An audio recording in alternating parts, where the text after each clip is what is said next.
Obboleessa kiyya Dr. Asli rabbiin sabrii dhuman qabne siif haa kennu. Haadhatee immoo rabbiin kusuma jannataa rabbiin isaan haa qubsiisu. Rabbiin jannataan isaan haa gammachiisu. Obboleessa kiyya siifii fi firoottan kee akkasumas obboleewwan kee kulliin rabbiin sabrii dhuman qabne isin haa kennu. Innaa lillaahi wa innaa ilayhi raaji'uun. Innaa lillaahi wa innaa ilayhi raaji'uun. السلام عليكم ورحمة الله وبركاته. إنا لله وإنا إليه راجعون.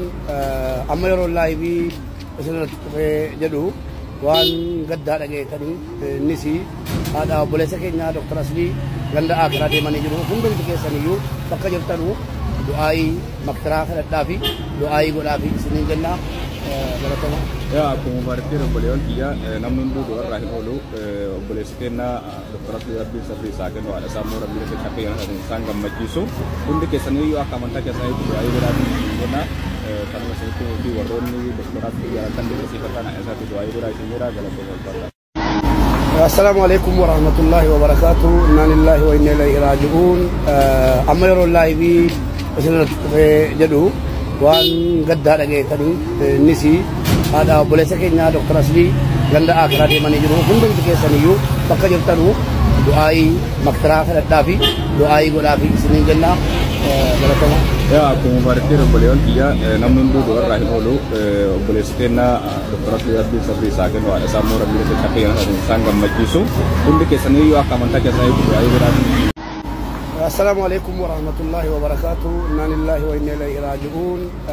Amma yaro Allah bi jadu wan qad hada kani nisi hada boleh sekenya dokter asli ganda akhir hada man yajru hum bint kesaniyu fakajar tanu duai maktara khalat dafi duai godafi sinin janna Ya, aku memberitahu beliau dia namun dulu orang itu boleh sekian dokter asli Rabbi Sabri Sagan ada sama orang bila kita yang ada sanggam majisu untuk kesan itu akan mentak saya itu air berarti karena kalau saya itu di warung ini dokter asli akan dibersihkan anak saya itu air berarti murah dalam beberapa.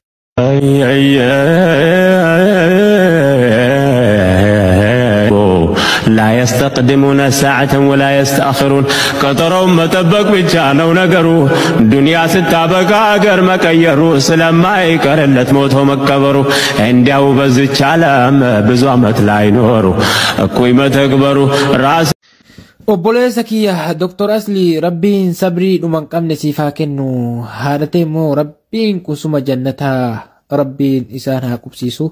Rabbiin jannataan isaan haa gammachiisu. Obboleessa kiyya siifii fi firoottan kee akkasumas Assalamualaikum warahmatullahi wabarakatuh. Inna lillahi wa inna ilaihi raji'un.